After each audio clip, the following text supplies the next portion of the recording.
bilancio a 6 mesi dal tragico incendio che ha devastato la cattedrale di Notre-Dame di Parigi. Un focus per spiegare cosa è stato fatto e cosa ancora si deve fare per far tornare uno dei simboli di Parigi al suo antico splendore.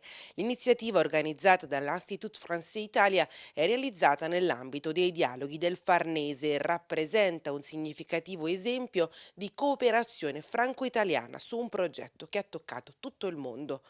6 mesi dopo l'incendio che ci ha sconvolto tutti e che ha commosso tanti noi francesi che abbiamo preso la dimensione di quanto era importante Notre-Dame per la nostra anima, nel nostro immaginario nazionale, ma anche un po' dappertutto il mondo ed in particolare in Italia, e devo dire che siamo tutti stati molto emozionati, commossi dalla solidarietà incredibile che è venuta dall'Italia. L'eccezionale evento ha visto la presenza di Carlo Blasi e Charlotte Hubert, architetti presenti al cantiere di Notre-Dame dall'inizio dei lavori di messa in sicurezza della cattedrale, e con loro è stato possibile esaminare i metodi e le tecniche specifiche utilizzate per il restauro di edifici fragili, cercando di comprendere le operazioni complesse di cui ha bisogno una struttura come Notre-Dame de Paris. Alors, la situation quand on est arrivé était évidemment dramatique, méconnue. Il a fallu comprendre ce qui avait disparu, où étaient les désordres. Cette connaissance progressive continue à évoluer jusqu'à aujourd'hui, puisque toutes les parties n'étaient pas accessibles. Donc il a fallu pouvoir aller récupérer chaque morceau pour pouvoir les inventorier, et c'est encore en cours, pour voir dans quel état est la cathédrale et comment reconstruire son toit, puisque ce sont les parties hautes qui ont disparu, comment reconstruire son toit, sur quoi? Sur des maçonneries en bon état.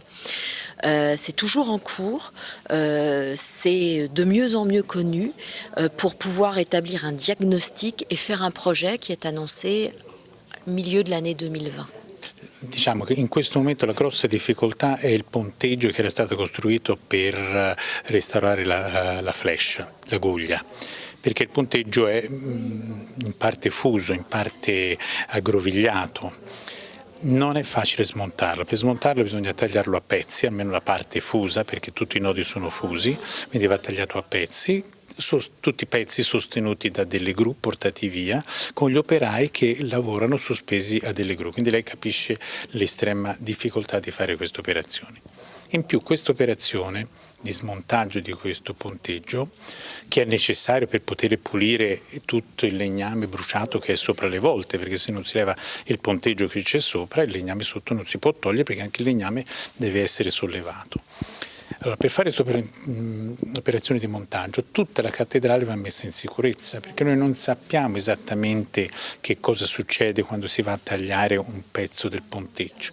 Lei pensi ad un elastico teso, lo tira, l'elastico scoppia, e quindi noi bisogna mettere in sicurezza la cattedrale, costruendo delle centine. Se vede le fotografie, tutta la parte del coro ha gli archi rampanti con le centine di legno che lo sostengono, va bene? Quindi vanno fatte tutte delle centine, delle operazioni di messa in sicurezza di tutta la cattedrale, vanno costruite le centine all'interno della navata centrale, con il pericolo della volta sopra che è pericoloso. Quindi c'è una serie di operazioni che devono essere fatte una dopo l'altra e che non possono essere fatte contemporaneamente. La mia esperienza di ingegnere legato alle analisi di disastri, crolli, incendi ed eventi di questo tipo mi porta a fare molti parallelismi tra quanto è successo a Parigi, a Notre-Dame lo scorso aprile, e quanto è successo per esempio in Italia negli anni passati. Io ricordo, appena laureato, bruciò nella mia città di origine il Teatro Petruzzelli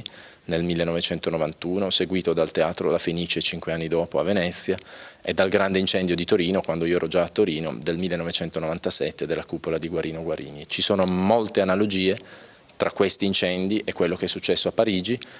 I beni culturali sono intrinsecamente più vulnerabili di edifici moderni per una serie di motivi architettonici, la presenza di legno, di materiali combustibili, l'assenza di compartimentazioni orizzontali, la presenza di effetti camino che agevolano la propagazione dei fumi e ossigenano l'incendio nutrendo il fuoco, impiantistica obsoleta e, se vogliamo, anche tutte le restrizioni doverose che le varie sovrintendenze, enti artistici e altro impongono nelle operazioni di consolidamento e messa in sicurezza per preservare la bellezza architettonica e la storicità dei beni.